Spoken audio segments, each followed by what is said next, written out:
আসসালামু আলাইকুম। আমি এখানে অল্প করে লবণ হলুদের গুঁড়া দিয়ে আলুগুলো ভেজে নিচ্ছি সয়াবিন তেলে।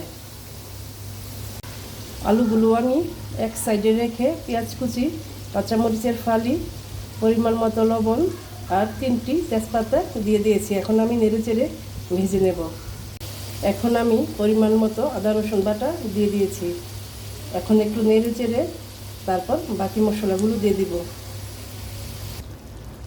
আমি পরিমাণ মতো হলুদের গুঁড়া, মরিচের গুঁড়া, ধনিয়ার গুঁড়া, জিরার গুঁড়া দিয়ে দিয়েছি। এখন আমি নেড়ে চেড়ে পানি দিব।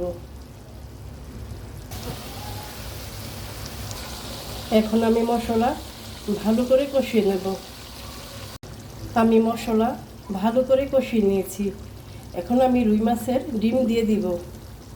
ডিম আমি হলুদের গুঁড়া, লবণ, তারপর লেবুর রস দিয়ে ভালো করে পরিষ্কার করে ধুয়ে নিয়েছি।